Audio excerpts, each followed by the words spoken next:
respecto a la actividad de esta tarde, que es la presentación del libro El té de la libertad.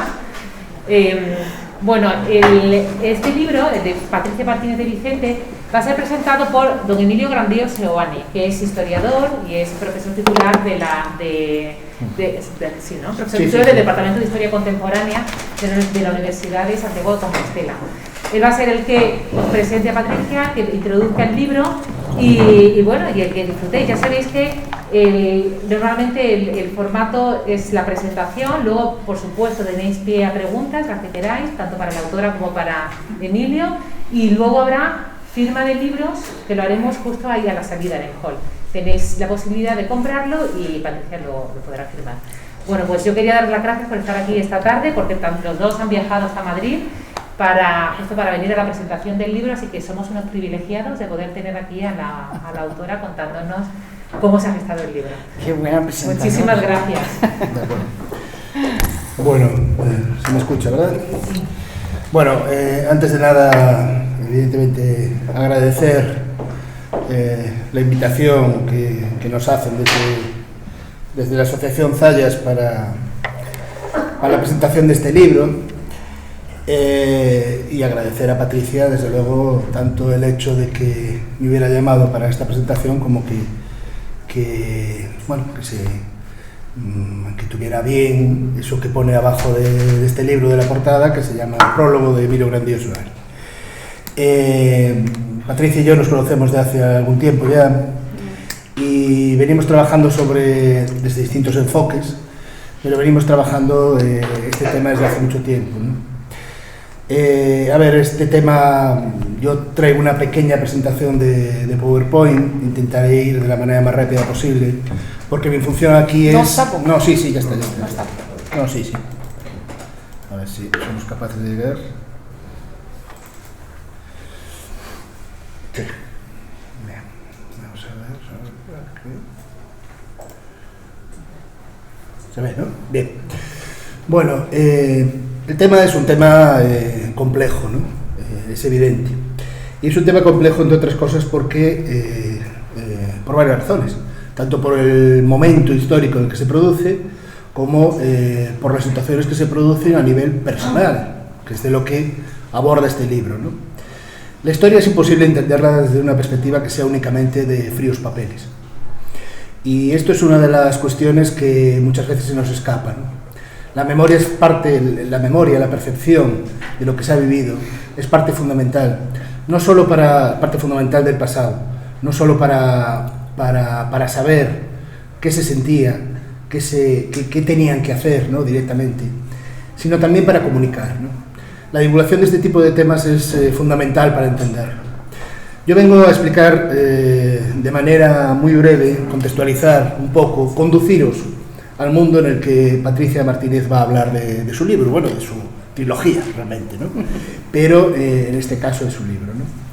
El tema, intentaré pasar de manera muy rápida, no tenéis por qué leerlo todo, pero simplemente todo lo que os pongo aquí de imágenes son documentos reales, vinculados a este mundo, al mundo de los servicios de información. Es verdad que es un tema que atrae a mucha gente, porque en principio siempre tiene mucho morbo, porque todos hemos leído a Le Carré o hemos leído a Forsyth, o porque nos hemos construido, en el caso concreto, por ejemplo, del pasado de los historiadores, se ha construido un mundo desde el final de la Segunda Guerra Mundial hasta esta fecha, se ha construido un mundo en el cual había como dos bandos, ¿no? Bueno, vengo aquí un poco a contar que no es exactamente así, ¿no? El mundo de la información es un mundo muy complejo, ¿no? En el cual la figura, por ejemplo, del agente doble no es la excepción, es la norma, ¿vale? En la inmensa mayoría de los casos eso sucede, ¿no? Por lo tanto, tenemos que desechar, como bien por ahí, la visión más maniquea del concepto, ¿no? España era neutral en los años de la Segunda Guerra Mundial, ¿no? Era no beligerante. Es un término que realmente Franco se saca de la manga, imitación de Mussolini, antes justo de entrar en la Segunda Guerra Mundial, precisamente para intentar capear precisamente la posibilidad de que Martínez de Vicente, junto a muchos otros, siguiera residiendo en España. Precisamente para capear que los aliados, en concreto en el año 40-41, los británicos en concreto siguieran estando en España, ¿no? Otra cosa es la imagen que se empieza a difundir, ¿no? Pero bueno, un nuevo mundo era evidente que llegaba en ese momento, ¿no? Era una dictadura la franquista en aquel momento, útil, que para muchos de los países en lucha, para todos los países en lucha, concretamente tanto el eje como los aliados, era un papel estratégico fundamental, ¿no?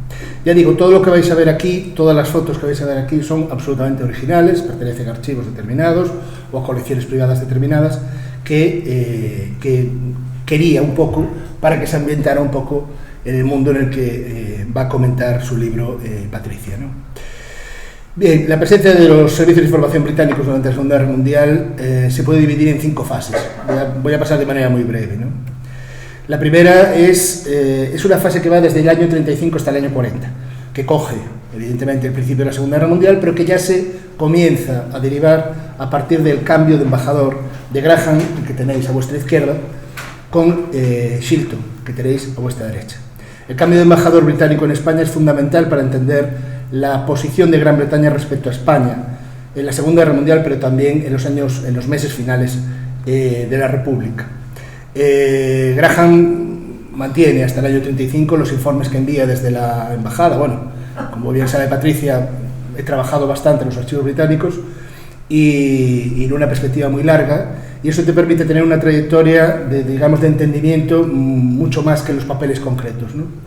Y Graham realmente lo que, como consideraba la Segunda República, era una democracia con sus problemas, como todas las democracias entreguerras, pero con sus problemas, ¿no? En el caso, en cuanto llega Shilton en otoño de 1935, los informes ya dicen otra cosa bien distinta. Va a preguntar a otro tipo de personajes que le informen sobre qué pasa en España, y evidentemente la información que sale y que llega al Foreign Office, que llega a Whitehall, es bien distinta, ¿no? En estos meses, buena parte de los servicios consulares británicos informen, ya veis, informes negativos, rozando la alarma social. Esto es Vigo, por ejemplo, esta foto es de Vigo, del año 36. No es precisamente esta foto, pero hay una foto muy interesante, precisamente de nuestro común amigo Giraldez, que localizó nuestro común amigo Giraldez, el puerto de Vigo, la bahía de Vigo, en el año 38-39, lleno absolutamente de barcos alemanes, ¿no?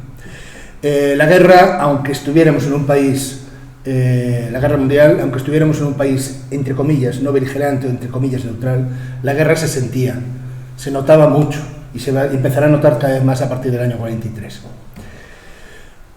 Ya tras la guerra civil, iniciado el conflicto mundial, el control de las Canarias y las Azores es indispensable para Gran Bretaña. La foto que veis arriba en blanco y negro es, por cierto, una foto preciosa. Yo creo que la encontré buscando para esta conferencia, para esta charla. Son los cañones en Gibraltar, cañones de luz para los posibles ataques, ataques de la aviación, no alemana, fijaros, a Gibraltar, sino italiana, ¿eh? Pero bueno, bien, realmente tanto Gibraltar para Gran Bretaña era obvio que tenía que defenderlo desde la posición estratégica, como también eso que fue considerado como la autopista del Atlántico, ¿no? Toda la zona de Portugal llegando hasta Galicia, ¿no? Todo el mundo, aviones y barcos, tienen que enfilar esa esquina, que se llama Galicia, las Rías, para poder coger ese rumbo, ¿no?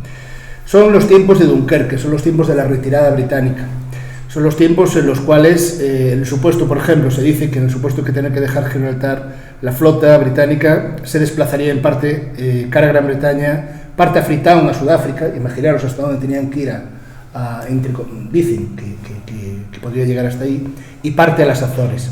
Si bien la de arriba es una foto de Gibraltar, la de abajo es una foto de Las Palmas, de un búnker que tenían ahí de vigilancia marítima para la posibilidad de invasión por parte británica, ¿no?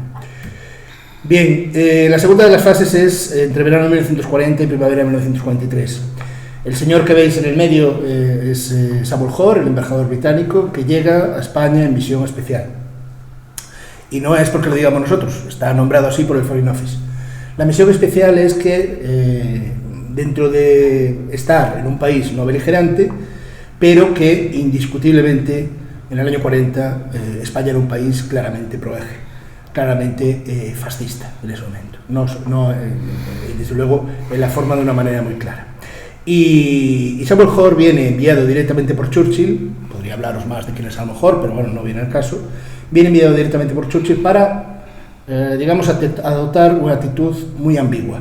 Las primeras cartas que envía Samuel Hoare, los primeros meses en que llega, son absolutamente de control absoluto por parte de los nazis, concretamente de los alemanes, de sus movimientos en todos los sitios. Imaginaros hasta qué punto que la primera residencia que tiene Samuel Hoare se la colocan tabique con tabique al lado de la embajada alemana, ahí en el viso, ¿no?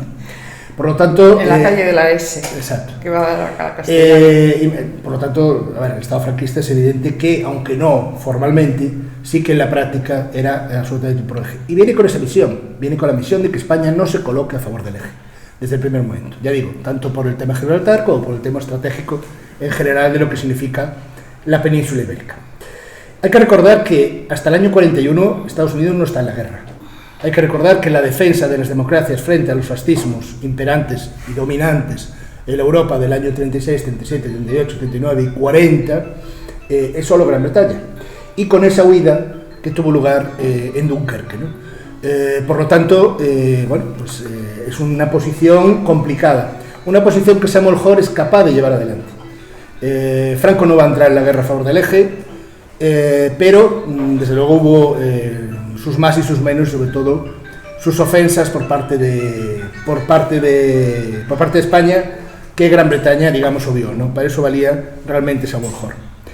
Bien, la siguiente, aparte de la cuestión diplomática, esa Gran Bretaña que está acosada tiene que intentar reactivar todo lo que tiene dentro de la península ibérica. Y no solo en la península ibérica, se crea esto que se da a llamar el Servicio de Operaciones Especiales, el SOE, sin la P.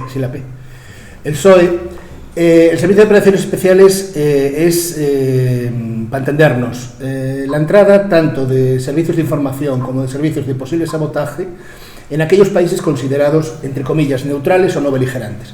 Por ejemplo, en España, por ejemplo, en Checoslovaquia, por ejemplo, en otros países del este. Es decir, países que tienen una total relación con el eje, pero que no están formalmente al lado de la guerra a favor del eje. Y en virtud de esa neutralidad, los británicos meten, servicios de este sentido. No sean solo de información y sabotaje, sino que también hay otros servicios, como por ejemplo el que está el padre de Patricia, servicios de redes de huida, servicios de redes de evasión, en el cual, bueno, como ya veremos, también tendrán que llevarlo adelante. Hay varios planes de infiltración para sabotaje de España del PSOE desde Londres, bueno, podríamos comentarlo más después si queréis. Hay introducción de, por ejemplo, una de las cuestiones que no se sabía hasta hace bien poco, hasta que aparecieron estos papeles, bueno, hasta que lo sacamos un poco, es que la primera guerrilla que se genera en España, que se genera a partir del año 40-41, concretamente la Federación de Guerrillas León-Galicia, es la primera, antes incluso que el maquis francés, el llamado maquis francés. Bueno, pues esa se crea bajo inspiración británica. Concretamente tengo atestiguado 2 personas que están instruyendo militarmente como ejército, no como bolsas de huidos o bolsas de refugiados, sino como ejército con una estructura y además con un reglamento, con una pretensión además de llevar adelante la democracia, etcétera, etcétera. No comunista, no comunista, con una distribución desde una perspectiva demócrata.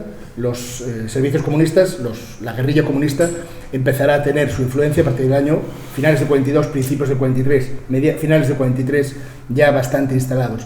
Pero los primeros que se generan con apoyo británico, ya digo, institucional. Esta era la mujer de Samuel Hoare, Lady Moth. Lady Moth, ¿por qué aparece aquí? Esta, bueno, aparentemente pacífica señora de una edad, Bueno, pues esta señora es la que se encargaba de controlar, de estructurar y de vigilar las redes de evasión. Buena parte de los papeles que existen tanto en el archivo privado de Samuel Hoare como en el Foreign Office hablan de Lady Moth como la que se encarga de estructurar la capacidad, pues no sé, bueno, como estamos viendo ahora en Ucrania, ¿no? Directamente. No es solo que salgan los refugiados, sino que los refugiados tienen que tener un lugar, tienen que tener una comida, tienen que tener una intendencia, tienen que tener ropa, tienen que tener unos determinados servicios que Lady Moth era directamente la que se encargaba de hacerlo. Esto no llevaba adelante, no entraba en conflicto con lo que Francisco Franco, o digamos el Estado franquista, a través de sus ministros, le dice a Samuel Hoare cuando entra en España y cuando llega a España. La condición que le pone Franco en este sentido es que Gran Bretaña puede estar en España, la diplomacia puede estar en España, lo que quieran, libre circulación con control, evidentemente, pero no pueden pasar las líneas rojas. La línea roja es trabajar en contra del régimen, evidente. Veremos cómo esto va a ir cambiando. Bien, ves Lady Moth, que bueno, hay toda una serie de rutas que entiendo que os va a contar, os puede contar después Patricia mejor, y no quiero meterme en esta cuestión, pero que se van realizando. Bien. Por lo tanto, la ayuda de Estados Unidos cambia la situación. Bueno, la tercera de las fases es de la primavera al otoño de 1943. La presión estadounidense, cuando Estados Unidos entra en el conflicto, a medida que va avanzando el tiempo, y sobre todo desde principios del año 43, presiona de manera extrema o muy intensa, para entendernos, a Gran Bretaña para que eche a Franco del poder. Hay varios planes, pero y sobre todo hay varias medidas de presión. Las medidas de presión son desde traer a Don Juan a España. Es una apuesta personal que el propio Samuel Hoare, en una de las cartas que envía a Foreign Office, le dice que va a Suiza directamente, lo coge y lo trae y lo desembarca en Barcelona, en su avión. El Foreign Office, el Whitehall, le dice que no moleste, digamos, lo que es ese avispero, ¿no? Pero hay más presiones. La carta de los procuradores del verano de 1943, en la cual le dicen a Franco, incluido el duque de Alba, le dice a Franco que tiene que dejar el poder a Don Juan. La conspiración anunciada en papeles de los generales que están siendo financiados, que están siendo pagados por el gobierno británico desde los años 40, 41, cuando menos, precisamente para tenerlos en este momento y presionar a ello.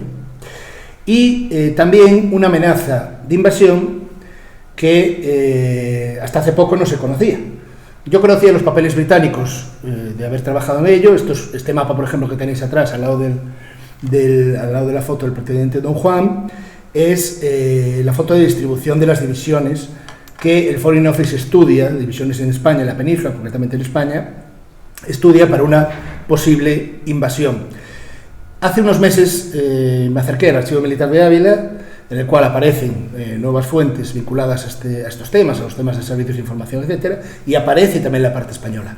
Y la parte española se compone de muchos planos. Estos son de la propia red inglesa que da esta información, pero vamos a ver otros, en los cuales se observa que vigilan y la invasión se produciría tanto por la parte de Portugal, pero sobre todo también en la parte española, por la parte de la costa norte de Galicia.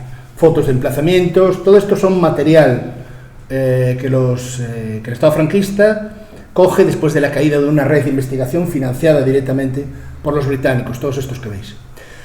No solo eso, hay aviones que sobrevuelan constantemente la raya portuguesa, hay aviones que dejan bombas sin carga, estamos hablando del verano, otoño, pero verano sobre todo del 43, hay aviones que dejan bombas sin carga, por ejemplo en el puerto de Ferrol, cerca de Ferrol, etcétera. Quiero decir, esa presión, toda esa presión era para que Franco dejara el poder, no tanto para que la dictadura no cambiara.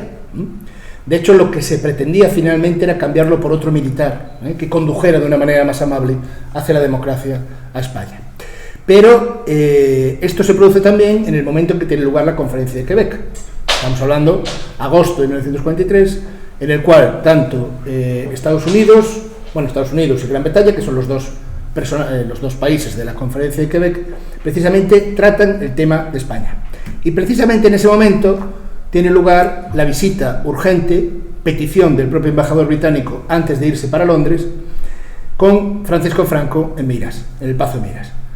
En el Pazo de Miras tiene lugar una entrevista de carácter urgente, se monta toda una serie de parafernalia, incluso se montan una serie de maniobras, etcétera, para dejar ver al embajador británico que se tiene la fuerza, etcétera, etcétera, pero ahí Samuel Hoare le envía un ultimátum para que se vaya Franco. Ultimátum que además el embajador se va hacia Londres, sin fecha de retorno. Temas como la División Azul, la preferencia de Alemania en materias de información, en los espías, etc. Bien, esto por ejemplo son los papeles originales del archivo de Samuel Hoare, de autógrafos de la reunión, ¿no? Por ejemplo, ¿no? Bien, ¿por qué? Pues porque esto, por ejemplo, que veis aquí, es un mapa de todas las sedes que tenía la Abwehr, el Servicio de Información alemán, en España en ese momento, en el año 43. La influencia de los servicios de información alemanes en España era muchísimo mayor, sin punto de comparación, que la de los aliados. Y el rumbo de la guerra iba, ya en el año 43, evidentemente el rumbo de la guerra ya va cambiando a favor de los aliados, y se demorará un par de años más, pero desde luego el Tercer Reich está en retirada. Ya veis, se realizan incluso maniobras militares cerca del aeródromo militar, del aeródromo, no sé si alguien de aquí conoce, un balneario que hay en Galicia que se llama Guitiriz, ¿no? Que está muy cerca del Pazo de Mirás, pues relativamente cerca, se utiliza como aeropuerto para que aterrice el embajador y casualmente Franco hace maniobras militares justo en ese momento para que se vea desde el avión cómo se está produciendo esa defensa, ¿no? Bien, fijaros que a la derecha lo pongo solo como anécdota, esto que pone Franco, ¿no? Ahí, nueva dimisión en Galicia, aparece incluso hasta en la prensa portuguesa, que unas maniobras no tendrían por qué estar, desde luego, en la prensa portuguesa para nada, ¿no? Unas maniobras en teoría sin consecuencias, ¿no? Bien, de todo esto hay también un desembarco en el verano de 1943 de tanques y de aviones en Lisboa, procedentes de Gran Bretaña, quiere decir, la amenaza sobre Franco, algunas cartas, lo que el Estado franquista intentan, colocarse como defensa, tendría más, utilización de aeropuertos, previsión de, etcétera. Bien, esto no se produce.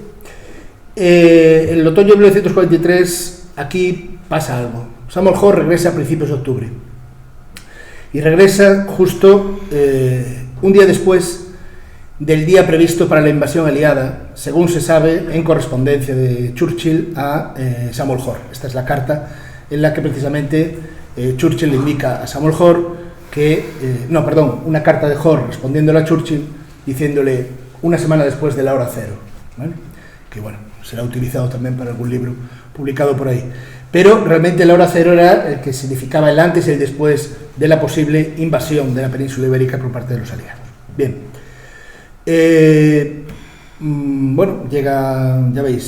Llega el 9 de octubre, un día después de la invasión, y de manera paralela, poco tiempo después, en octubre y noviembre, todas esas redes de información y de sabotaje que se habían montado hasta el año 43 caen, de una manera o de otra. También caen las americanas, por cierto, pero más tardíamente, a principios del año 44. Esta, por ejemplo, os cuento esta porque es una que nos da una enorme información. Son 7 cajas de información sobre una red británica que cae de una manera absolutamente rara. Nunca la caída de las redes de información caen de la noche a la mañana. Esta sí, cae con toda la documentación, o por lo menos se sabe que cae con toda la documentación. Yo tengo mis sospechas de cómo se produce esto. Lo que sí es cierto es que Gran Bretaña y Estados Unidos van a tener a partir de ahora una actitud más contemplativa con Franco. De hecho, lo que se va a producir a partir de este momento, lo que le parecerá más interesante a los aliados a partir de este momento, no va a ser tanto el control del territorio, porque digamos que con el control de Italia en el sur, el norte de África y la retirada de los ejércitos alemanes, y Portugal, que ya le cede el aeródromo de las Azores, digamos que la importancia estratégica de la península ibérica va decayendo. Gibraltar evidentemente ha sido fortificada, todo eso del búnker, de la roca, etcétera, etcétera, se realiza en el plazo de aproximadamente 8 o 9 meses de una manera muy intensa. Entonces, esa línea estratégica de defensa para los intereses británicos, digamos que deja de tener sentido, pero lo que sí tiene sentido es que acabe la guerra. y por lo tanto para lo que presionan desde principios del año 44 hasta el verano del año 44 es para que España deje de comerciar, de enviar directamente wolframio a Alemania.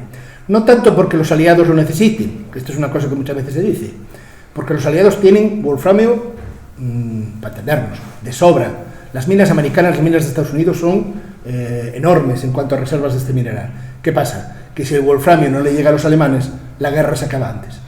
Y por lo tanto es una cuestión puramente estratégica. Y el único lugar de donde sale wolframio con destino al Tercer Reich en el año 44, finales de 43 y 44, es España.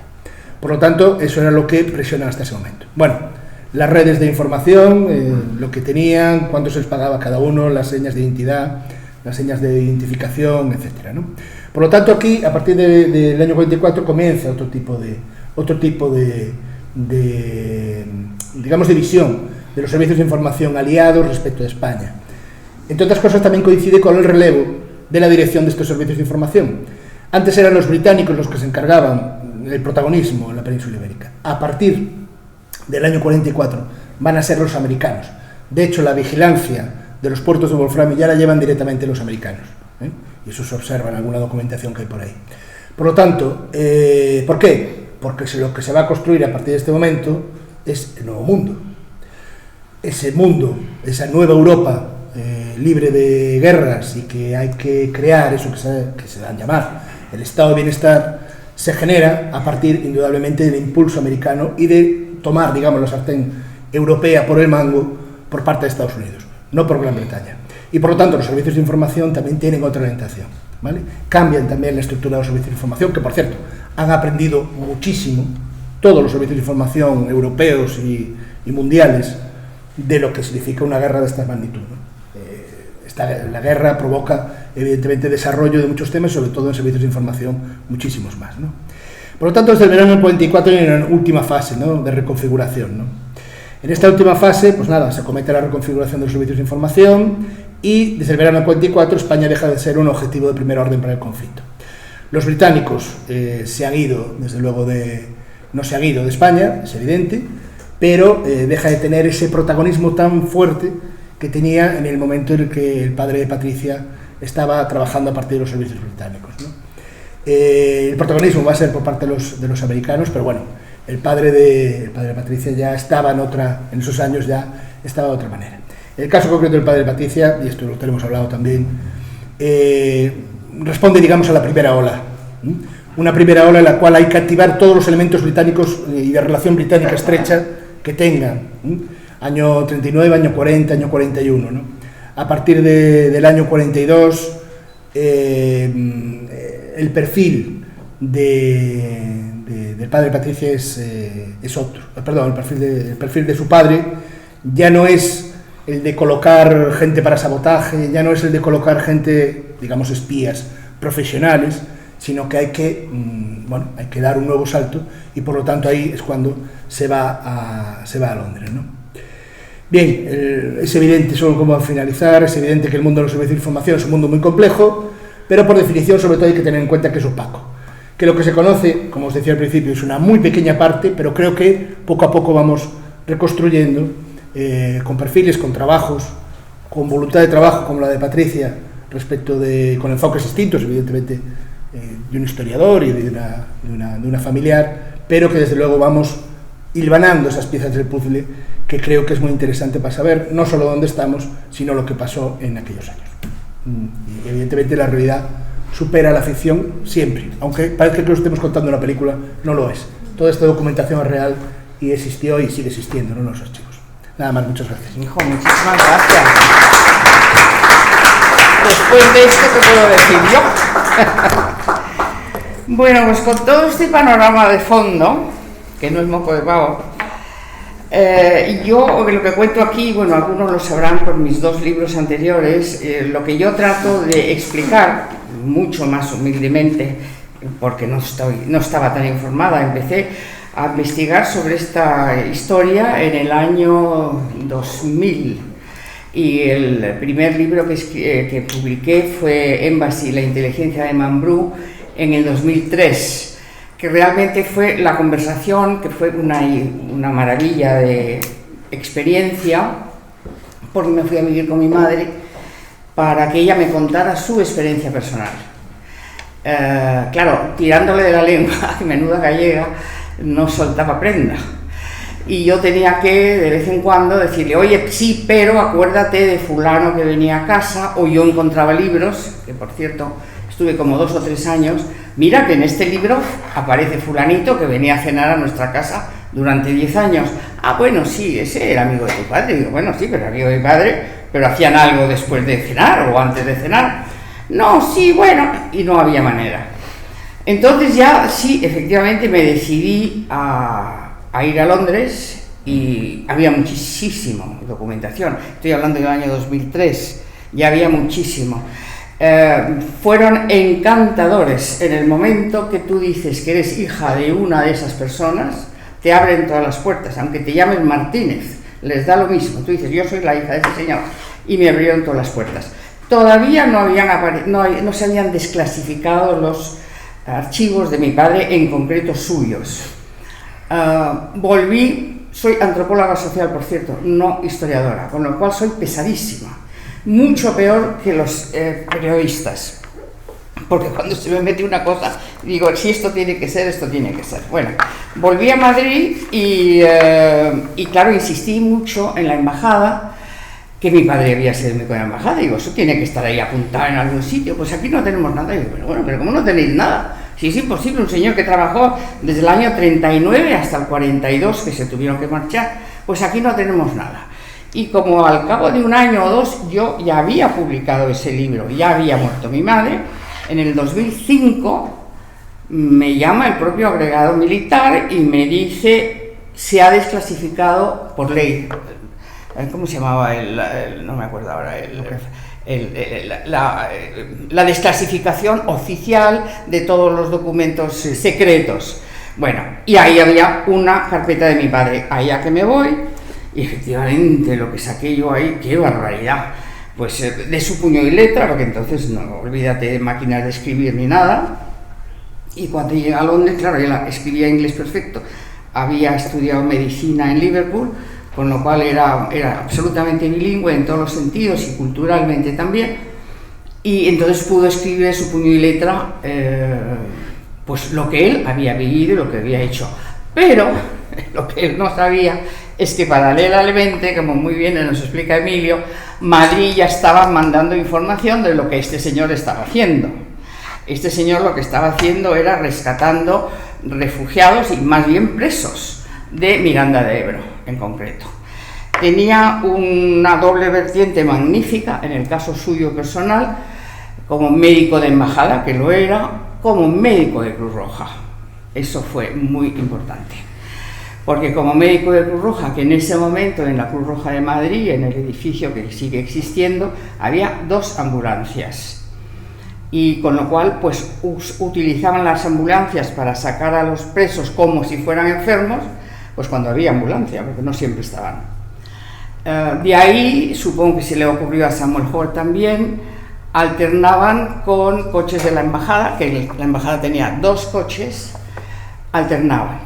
Entonces unas veces conducía mi padre, otras veces conducía el chofer, que por cierto tiene la misma condecoración que mi padre, también es King George Medal for Courage, que menudo valor, porque se alternaba. Y bueno, y eso lo estuvo haciendo pues 39, 40, 41. Y en el verano del 41, pues ya Alan Hilgarth, que era el jefe de servicio secreto, en paralelo con la Madame Hoare, bueno, Alan llevaba la parte, digamos, militar, ¿no? Ahí le dice a mi padre, tienes que marchar, estás en la lista de la Gestapo, te tienes que marchar.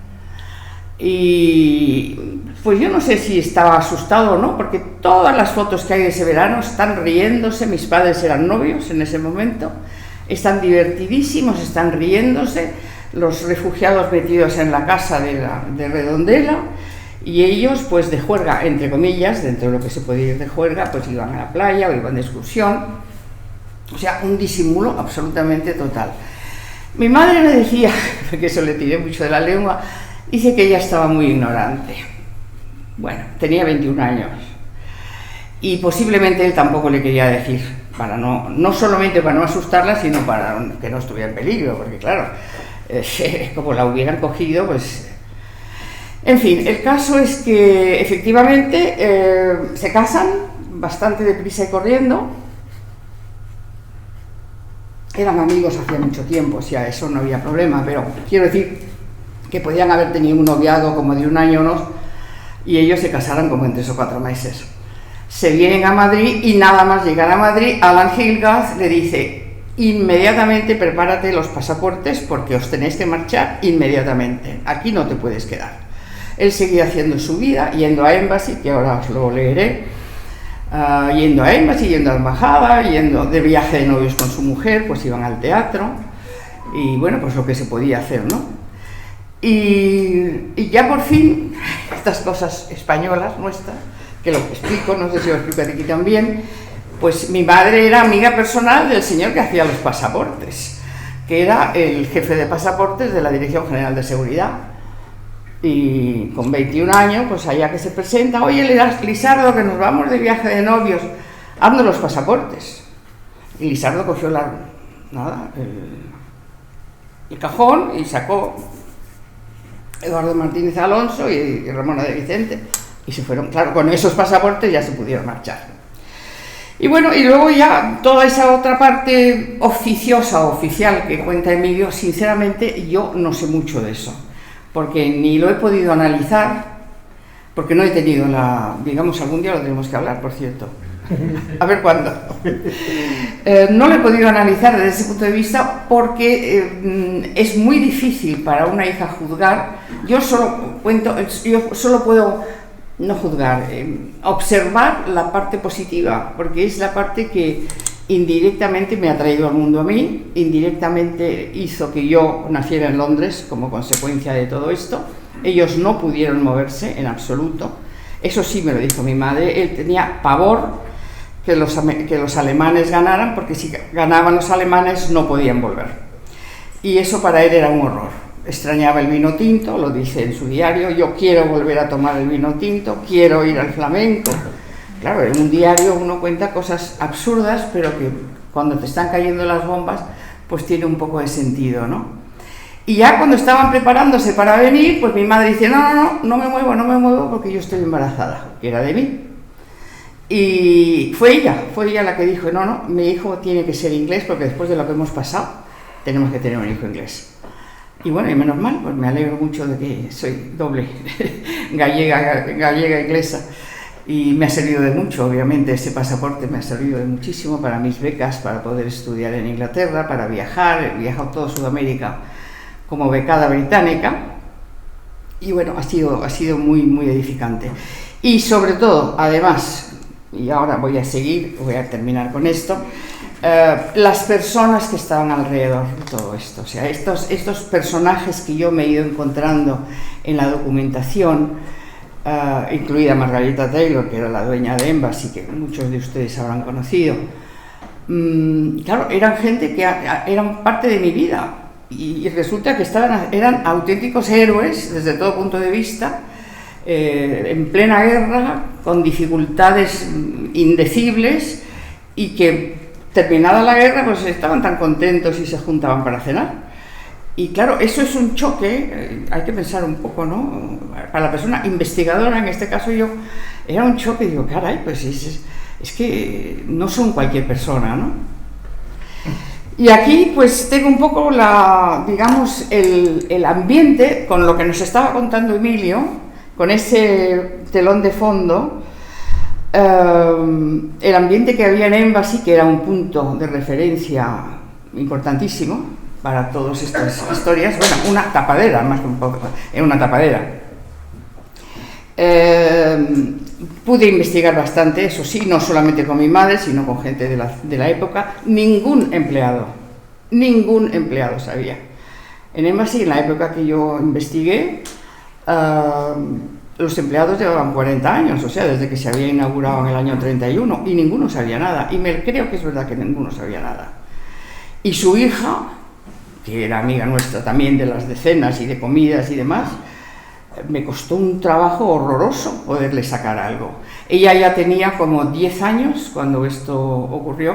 Ella veía entrar a la gente, o sea, Margarita tenía el Embassy que todos hemos conocido en la Castellana 12, ella vivía en el segundo, en el tercero, y estos refugiados del SOE, del Special Operations Executive, que ella era una más, se alojaban en su casa.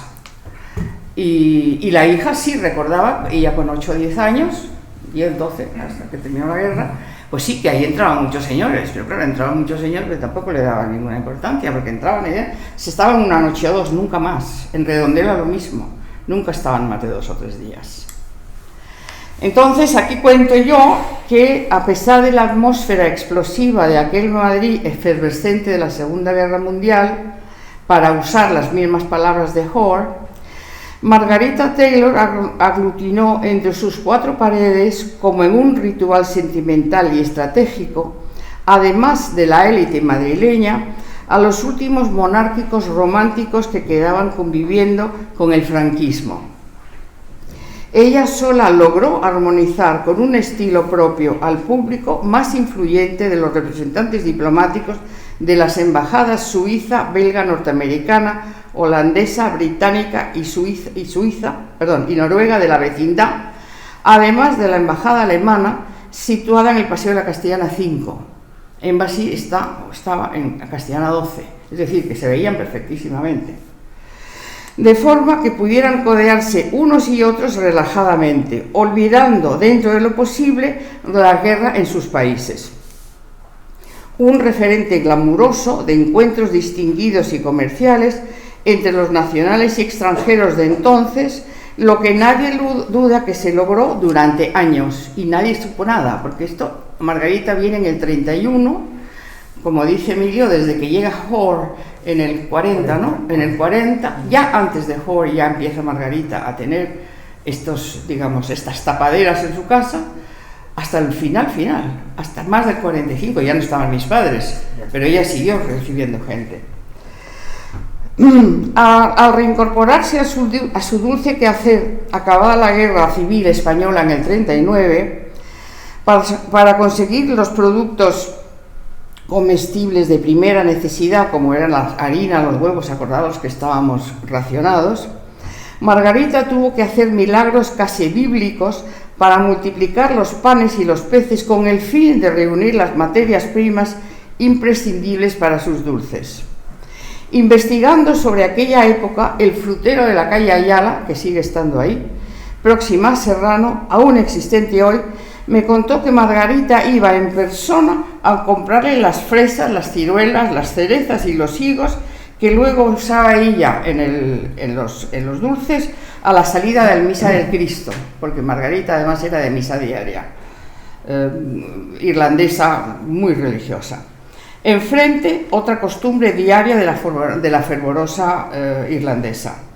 Esta atención tan personalizada significaba que ni durante la Segunda Guerra Mundial, de fondo, Embassy perdería su clientela y siguiera siendo el centro de las reuniones sociales cosmopolitas, abiertas o clandestinas. La reducida presencia anglófila en la sociedad madrileña, que siguió alternando con los españoles más chic en este asueto social, ignorantes de que se les usara a todos de tapadera. Una situación inusitada ante unos nazis airados casualmente de paso por allí, porque estos también entraban dentro.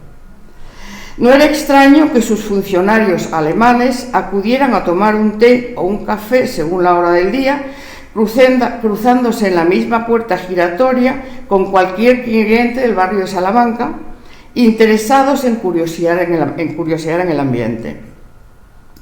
El embajador von Storer, que era vecino, que tenía la pared por medio en la calle de la S, podría aparecer de un momento a otro sabiéndose protegido por los arrogantes oficiales de la Gestapo, de porte mucho más altivo que los propios aristócratas, y ahí no pasaba nada. Jamás pasó nada. Nunca entró la policía. Nunca hubo una redada. A Margarita nadie la tocó. Es más, la condecoraron al final de su vida, porque ella trabajó hasta los 80 años, con la medalla del mérito al trabajo. Nadie la tocó nunca. Bueno, ha sido una señora muy respetada, por supuesto. El país y el negocio estaban en territorio neutral. Jamás una discusión, nunca una palabra más alta que la otra, respeto total, dentro y fuera del local. Bueno, con un poco de esfuerzo de Emilio también, y no discutiendo, pero intercambiando impresiones, tampoco hemos discutido. Debatiendo pareceres. Bueno, para mí ha sido una suerte, claro, que un catedrático esté detrás de una historia como esta.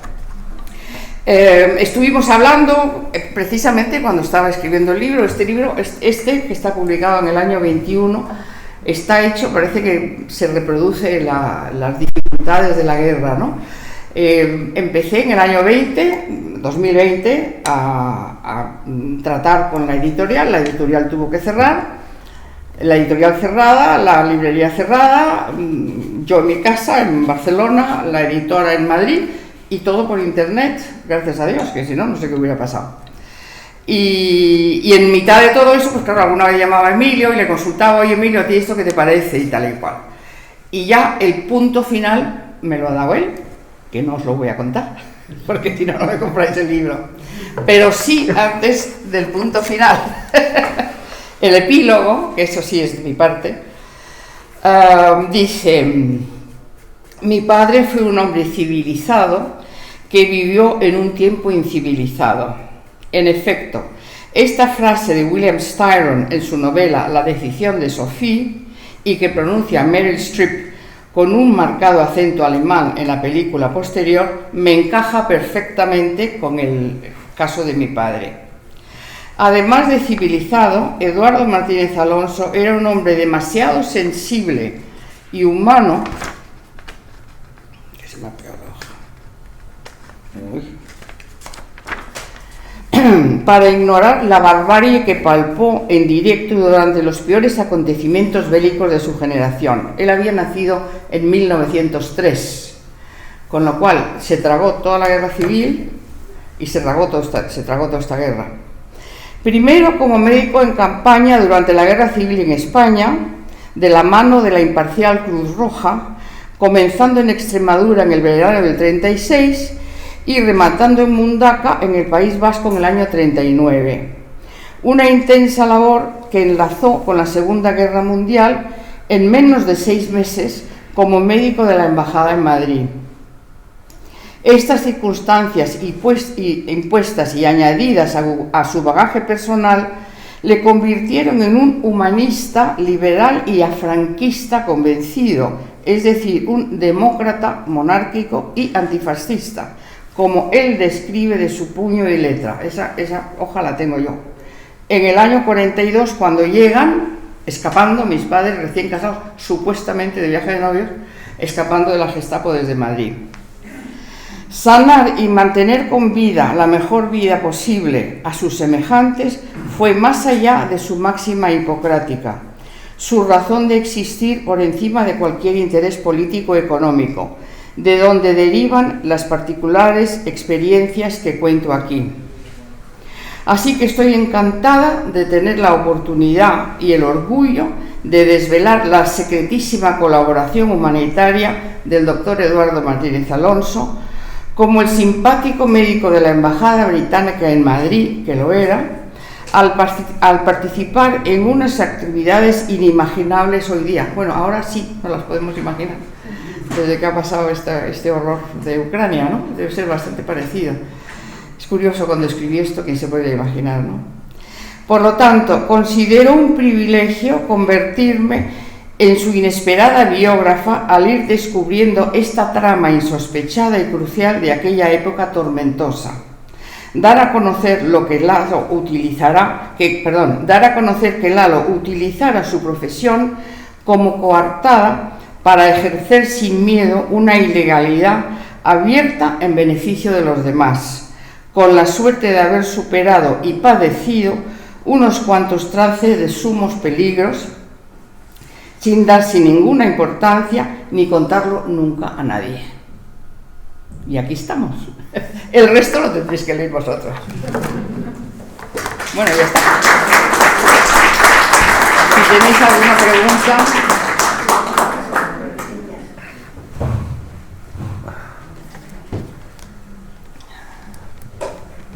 No sé si hay alguna pregunta, algún comentario. Todos habéis estado en Embassy, ¿no? Todo el mundo lo conoce. Esto no lo sabíais. Esto que estoy contando aquí no lo sabíais. Algo se decía, sí. No, pero no es por presumir, pero antes de que yo lo contara no se sabía, ¿eh? O sea, yo publiqué el primer libro en el 2003 y antes de eso no se sabía. No, como lo cerraron. Sí, bueno. En los periódicos decían algo. Sí, no, y mientras yo he estado publicando también, ¿eh? Sí, la prensa ha sido muy amable, siempre, siempre.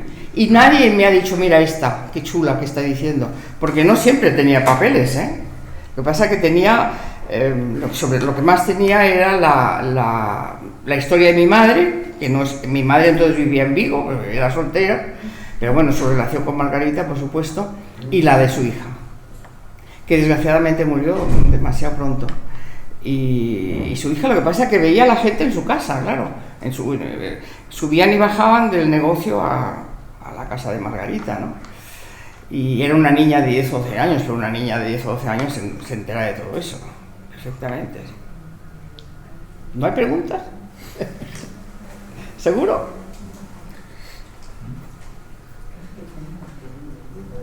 Yo quería decir una cosa. Me sorprende, aparte del momento en el que hay que ponerse, porque estas cosas analizadas, claro, analizadas a posteriori, pues no es lo suyo, hay que analizarlas en su momento. Me sorprende enormemente desde el punto de vista humano y humanista que gente con menos de 40 años, gente joven, con una experiencia de la vida ya muy movida, cosmopolita, hablando 4 o 5 idiomas, habiendo vivido una guerra civil, entre otras cosas, eran capaces de jugarse la vida en pro de ese humanismo y de esa libertad. Y realmente eso es sorprendente, o sea, que aparte de todo el contexto historiográfico y la parte humana, quiero de decir. historia, es que personas con un background, con una vida intensa y tal, y con juventud, porque eran jóvenes. 38 años tenía mi padre. Es que es gente muy joven. Yo conozco a mis hijos, sí. y digo, bueno, mis hijos con esa misma edad no han hecho ni la 10ª parte de lo que hacía esta gente. Bueno, las circunstancias también. Sí, las circunstancias ayudan, pero había que tampoco era una vida fácil para los que...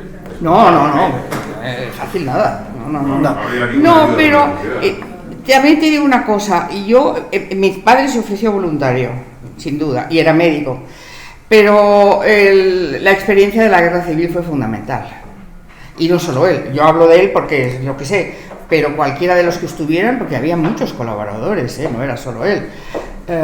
Los que venían de la guerra civil sabían perfectamente, el que más y el que menos, aunque no hubiera participado muy directamente, pero habían sufrido, no había una sola familia española que no hubiera padecido algún problema con la guerra civil. Tú piensa en la gente que tú has conocido, o se han ido, o se iban, familias divididas, bueno, ya no hablemos de muertes, por supuesto. Y eso te crea una mentalidad un poco especial, ¿eh? Una escuela cara. Yo, sí. Una escuela sobre la marcha, por supuesto. A ver, yo creo que hoy en día se ve perfectamente eso. Quiero decir, lo que decías tú, ¿no? Hasta hace unos meses, incluso unas semanas, esto era quizás menos visible, ¿no? Pero yo creo que lo que estamos viendo hoy nos mete de lleno en eso. Porque aunque aquí lo estemos presentando como dos partes, realmente no lo son. Lo que quería decir yo al principio, ¿no? El relato histórico es un relato que se tiene que nutrir también de las memorias. Porque si no, es que no... para ellos no era un relato histórico, era la vida. Estaban viviendo. Claro, bueno, eso y en aquel momento son momentos en los que te tienes que decidir. Lo que está pasando, por ejemplo, en Ucrania es así, absolutamente. De repente te viene un tsunami de violencia por arriba y tienes que decidir salir con tus hijos y buscarte la vida donde sea. Y esto ha pasado toda la historia. ¿Qué pasa? Que nosotros claro, para nosotros la historia contada es ese relato del pasado casi estático, ¿no? Que casi parece que no se puede mover. No. Para ellos era absolutamente dinámico, para ellos era absolutamente vivo. Para ellos tenían que decidir, no en un relato, era la vida. O como pasa con muchos otros elementos del trauma que tenemos en este país respecto de la guerra civil, no aún, ¿no? Porque una guerra civil se cura en mucho tiempo, ¿no? Pero para aquellos damnificados por ello de una manera seria durante tanto tiempo, no es un relato, es su vida, es su sentimiento. Y eso es, es más que eso, ¿no? Es su vivencia, es su manera de estar en el mundo, ¿no? Tu visión de la realidad es tu verdad y por lo tanto es lo que pasa, ¿no? Con ellos, ¿no? En este momento, bueno, Eduardo Martínez Alonso tenía una, vamos, por lo que creo entender de mis conversaciones con Patricia y lo que he leído, ¿no?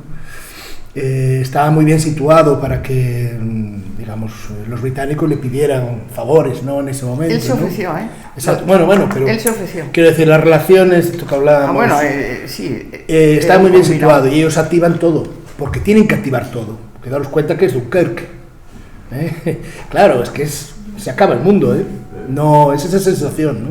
No es un relato de pasado, no es un relato que leamos frío, no, lo está viviendo, ¿no? Entonces, pues pasan estas cosas, ¿no? Claro. Sí, no sé si hay otra. Patricia, a ver, yo que me he leído este libro. Mi chata, bájate que no te entiendo. Yo que me he leído este libro y me he leído los anteriores. Ya lo sé, eres una fan, ya sé que eres una fan. Soy una fan. Creo que una de las cosas más interesantes es el recorrido penoso que tienen que hacer estos refugiados, estos salvados, desde que salen de Miranda de Ebro hasta que llegan a Inglaterra. Y entonces a mí me gustaría que hicieras un pequeño resumen, sin desvelar toda la trama, de cuál es el tour que tienen que hacer los pobres. ¿Cuál es el, perdón? El tour que tienen que hacer desde que salen de Miranda de Ebro. Bueno, yo supongo, realmente, te soy sincera, no, si existe algo que lo explique, no lo sé. A mí me da la impresión que tiraban tiros al aire. En el caso de mi padre era comodísimo, porque era un médico que llegaba en una ambulancia de Cruz Roja, tenía previamente los nombres de las personas que había que salvar, y entonces, claro, a un médico, aún en guerra, quiero decir, España no lo estaba, pero había una guerra en el horizonte. A un médico español que se llama Martínez, que habla español perfecto y que viene una ambulancia de Cruz Roja, no hay director de prisión que no le deje entrar. Eso es absolutamente indudable. Y entonces si él dice, a ver, ¿dónde están los...? Porque yo estaba en Miranda de Ebro, que por cierto no queda nada. Y entonces él decía, a ver, ¿dónde están los polacos? ¿Dónde están los polacos? Entonces dentro de eso que estaban los polacos, pues empezaba a coger lo que podía, los que podía o los que cupieran, porque esa es otra. Entonces fíjate, en una ambulancia, ¿cuánto le van a caber? Pues 8 o 10 como mucho, no lo sé. Bueno, y eso era todo el fin de semana. Me estaba diciendo Emilio que también... Sí, a ver, respecto de la ruta, ¿no? Que comentabas. Sí. A ver, no hay una ruta prefijada, pero claro, sí hay rutas muy utilizadas. Por ejemplo, vamos a ver. La que pase por Embassy. ¿La que pase? La que pase por Embassy. Ah, por Embassy. Sí. Pues lo mismo. Lo mismo. Es que unas veces se ponían de acuerdo con Margarita, yo no sé cómo le explicaría. Bueno, la pobre Margarita tenía su piso, ¿sabes cómo son esos pisos de la Castellana 12? Los que los conocéis, eran unos pisos muy grandes, con 4 o 5 dormitorios, por lo menos, yo no me acuerdo bien, un salón inmenso, y bueno, pues ahí los meterían como pudieran, ¿no? Pues de 6 en 6 o de 8 en 8. Que llegaran con la ambulancia directamente o que llegaran con el coche de la embajada, que insisto, solo había 2 coches de la embajada, aparte de que no había gasolina. ¿Te acuerdas que era una época que no había gasolina? Así es que todo era una complicación. No se quedaban más de 2 días y no necesariamente salían con mi padre, que también iban a Gibraltar. Claro. Es que muchos iban a Gibraltar también. Rutas, sí. Mi padre tenía una ruta, pero Walter Starkey, que luego ha sido el inaugurador del Colegio Británico y que ha sido un monumento desde todo punto de vista, el que trajo a España el British Council, que sigue existiendo gracias a él, pues ese, no sé cómo, su hija me contó que sí tenía una furgoneta y él solo iba a Gibraltar, solo. Y en Gibraltar había barcos esperando, para sacarlos. Claro, no todo está documentado, no todo está... Esto que te estoy contando me lo ha contado su hija, que a lo mejor está también en los archivos, pues estará, pero es que no veas cómo son los archivos, Ni te cuento. Hay varias rutas. La ruta que utilizaban... A ver, en el tema concreto de Embassy, Madrid es un centro. A ver, a Franco tampoco le interesaba llevarse a mal con los británicos. Nunca le interesó. De hecho, esa actitud de ambigüedad es una actitud de ambigüedad que también Samuel Hoare cultiva, porque en el fondo están los dos trabajando lo mismo, en un contexto en el cual tienen que decidir, en un contexto en el cual tienen que tomar bando, ¿no? Para entendernos, ¿no? Entonces, muchas veces, es decir, yo, cuando digo lo de que los agentes dobles no eran una excepción, sino una regla, es que en Embassy había alemanes, pero también había británicos.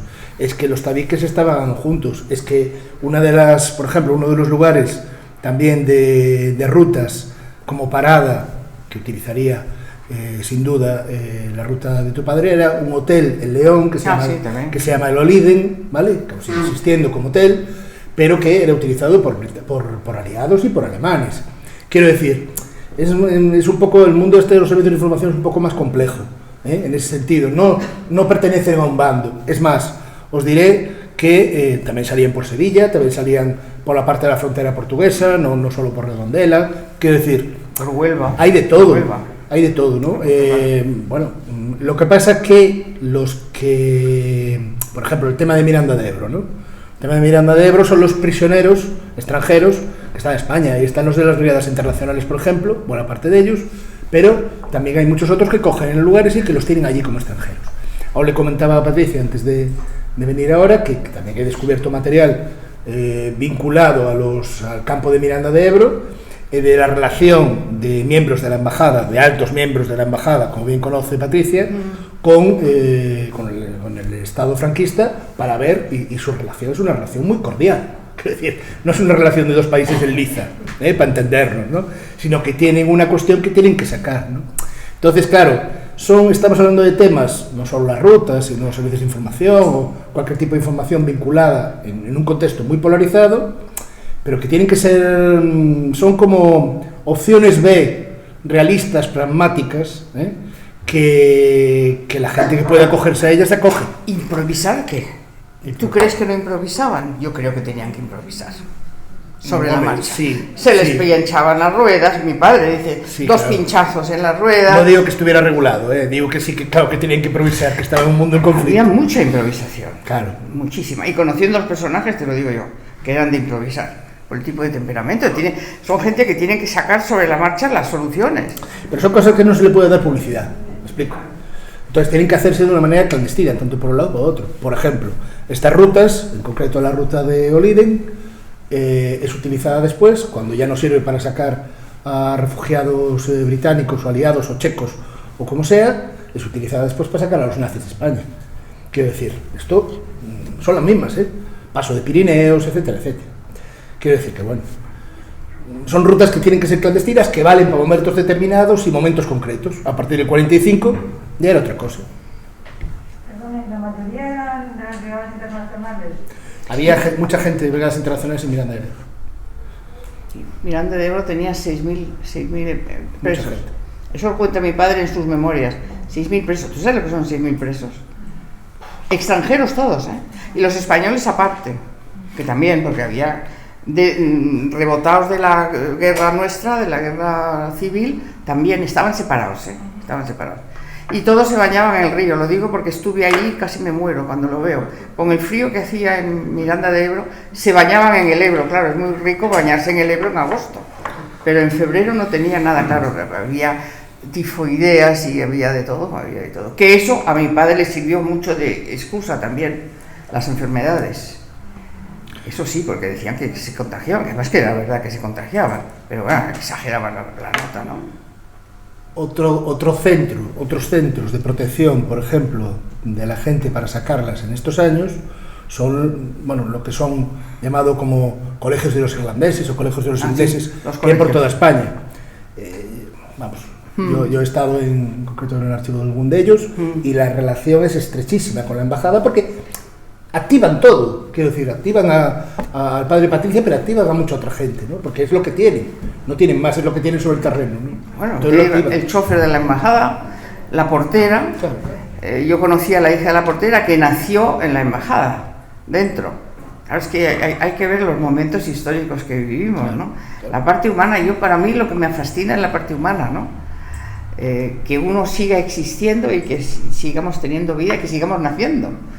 Porque realmente una amiga me dijo una vez, y te doy toda la razón, es que tú tenías que nacer, porque después de todo lo que pasaron ellos, pues sí, pues tenía que ser así, porque la vida sigue, como están en Ucrania, desgraciadamente ahora, lo estamos viendo más cerca, ¿no? Que la gente tiene que vivir y tiene que seguir. Claro, si es con buen espíritu, como tú decías, no es lo mismo ser un llorón que decir, bueno, hay que echarle. Claro, hay que tirar para adelante. Pero no son ellos solos, ¿eh? Yo lo que pasa es que tengo la suerte de tener estos ejemplos. Pero he conocido gente muy valiente, ¿eh? Y si vosotros pensáis en la gente que vivió entonces, han hecho cosas, y mujeres desde sus casas, que parecía que no hacían nada y metían a los refugiados y los tenían ahí meses viviendo. Y hay mucha gente que no se conoce aún, ¿eh? En el caso de Patricia, claro, sí, claro. Pero hay mucha otra gente que no se conoce, ¿eh? Que no se conoce, y que también recibieron, me estoy acordando por ejemplo de un caso, que recibieron una compensación que no se esperaban cuando Francisco Franco muere, recibieron una compensación por parte del gobierno británico. Del gobierno británico, porque había trabajado en estas redes a favor, etcétera. Bueno, pues... Y ni sabían nada, a lo mejor, los hijos, ¿no? A ver, sí, tenía intuición, pero no que ese papel... Ya. Bueno, no esa consideración que tiene el Estado británico con los suyos, ¿no? Ya. Que es de que, bueno, tú estás aquí, pero esto no se olvida, ¿no? Digamos, ¿no? Bueno, pues eso no tenían esa sensación, entre otras cosas porque habían vivido aquí y evidentemente hablar de este tema pues ni era fácil, ni podían, en muchos casos, ni rentaba, digamos, ¿no? En qué sentido, ¿no? Sí. Una pregunta. ¿Embassy, o sea, se sabía, era Vox Populi, que Embassy era un núcleo donde había confluencia de los dos bandos, o era una cosa un poco soterrada? Era absolutamente abierto al público, era un comercio como puedes entrar al Corte Inglés. ¿Pero se sabía? No, nada. ¿Cómo sabía que ahí si se supiera no podía. Eran tapadera total. Era tapadera total. Pero has dicho tú antes que iban alemanes también, o sea que... Sí. O sea que vos sospecharían o veían. Yo, la mayoría de los... porque lo veo desde... Vuelvo a insistir, es que Patricia lo aborda de una manera distinta. Su enfoque es distinto, claro. Pero yo viéndolo desde un lado y desde otro, y viendo dónde están y dónde no, yo me atrevo a pensar, yo de lo que conozco, me atrevo a pensar, evidentemente habría círculos, lugares para tal... Pero estos lugares, las típicas cafeterías, por ejemplo, como el caso de Embassy o como algunos otros que existían en otras ciudades, eran conocidos como lugares de encuentro entre servicios de información. Que no había que publicitarlos, pero eran conocidos como lugares de encuentro. Se sabía que allí iban a estar. Pero entre ellos. El Hotel Ritz. Sí, el Ritz también, sí. El Ritz, ejemplo. Ese era marcadísimo, eso sí es verdad. Claro. Quiero decir, hay muchos. Y en Barcelona el Ritz ni te cuento. Pasa que en este caso es un caso concreto solo. Pero si empezamos a mover, hay muchos más, es evidente. Debo deciros, Emilio, que los pisos de arriba con doña Margarita Taylor eran todos gallegos. Serían. Les puedo decir hasta los apellidos. Bueno, hablamos después. Hombre, la fama que tenía Embassy en Madrid para el mundo en general es que era un sitio donde iba la gente elegante, sí, claro. No tenía otra fama. Para de mi madre, menuda pandapijos.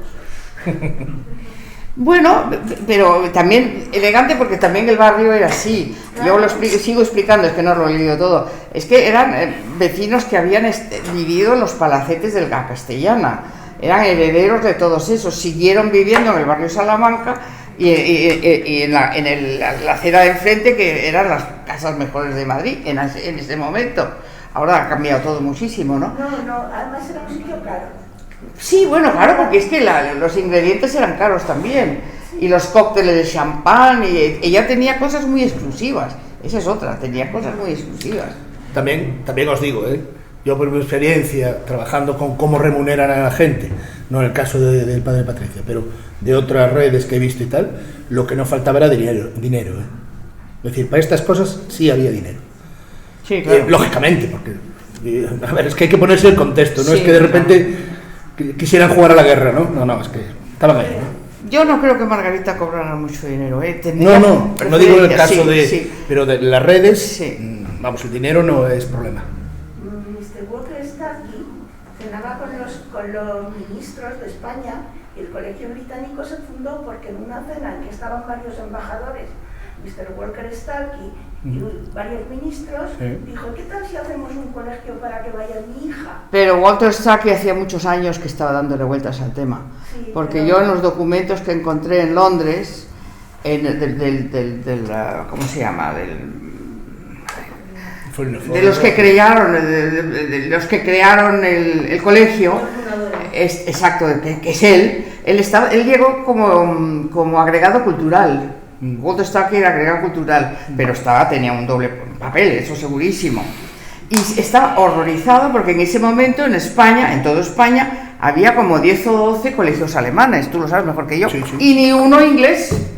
Y estaba horrorizado, pero ¿cómo es posible? Pues claro, él pensaba en el futuro. Starkey era un hombre de una visión de futuro muy grande, y puso lo de su hija porque no podía haber dicho otra cosa, que por cierto su hija nunca fue al colegio. Yo creo que La hija de Starkey nunca fue al colegio, nunca, no. Pues nunca. Los hijos de aquellos ministros que cenaban con él fueron todos. Bueno, pues es otra cosa, pues a lo mejor les convenció por ahí, pero tuvo muchísimo problema con la iglesia, porque tenía que tener profesoras católicas. Acuérdate, él era católico, tuvo que interceder el duque de Alba, que era embajador en Londres, tuvo que interceder, y supongo que la reina, eso ya no lo sé, porque estaba en contacto con el duque de Alba, que Pues siempre es estuvo. El problema era que cuando fundaron el colegio no había ningún papel escrito. Entonces fundaron un colegio, avisaron a sus amigos, todos trajeron a sus hijos, y aproximadamente en el año 68 fue cuando empezaron a mirar, y allí no había ningún registro de que ese colegio tuviera un acta fundacional.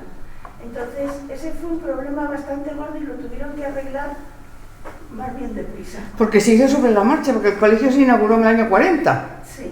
Pues tú me contarás cómo estaba esto en el año 40. Pero fue porque Walter Starkey dijo: es que tenemos que tener algún tipo de colegio inglés porque los alemanes nos van a copar desde el punto de vista de visión de futuro, y de hecho lo consiguieron, porque ese colegio nunca ha dejado de avanzar. Luego ha habido otros, lógicamente, pero ese colegio siempre avanzó. Y los coches, el colegio alemán de Vigo ha sido importantísimo, importantísimo. Sí, pero no tenemos que ver tampoco los colegios alemanes solo como una perspectiva desde que llega el Tercer Reich. La influencia social. Había mucha gente, es decir, buena parte de la academia y de la cultura científica mundial estaba en Berlín, estaba en Alemania, en las universidades, etc. Había muchísima gente que sabía alemán y no sabía inglés, por ejemplo. Eso, de ahí también, eso lo preocupaba. Después llega el Tercer Reich y claro, ya cambia la perspectiva de lo que es Alemania, ¿no? Pero bueno, no es solo por la influencia del Tercer Reich o del fascismo, sino porque la cultura alemana estaba ahí, ¿no? Ahora mismo el único colegio británico dependiente del British Council, o sea, del gobierno británico, es el Colegio Británico de Madrid. En el mundo. Y en Uruguay. No, del British Council no es, porque hicieron... Montevideo.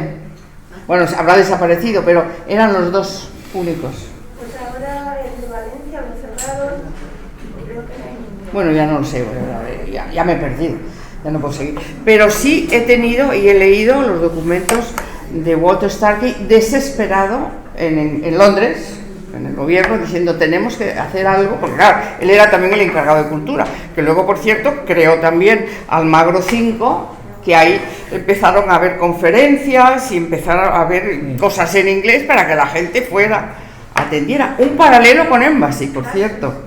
Un paralelo con Embassy. Pero Almagro 5 Era el colegio británico. Claro. Almagro 5 Sí. lo compró, está en el cielo, un cliente mío y lo firmó la reina de Inglaterra, la venta de Almagro 5. ¿La reina quién? De Inglaterra. Claro. La reina, pero ¿nuestra reina o la reina No, la británica? reina de Inglaterra Ah, la reina. firmó la venta de Almagro 5. Que eso lo sabes tú. Pero Almagro 5 lo vendieron en los años 80.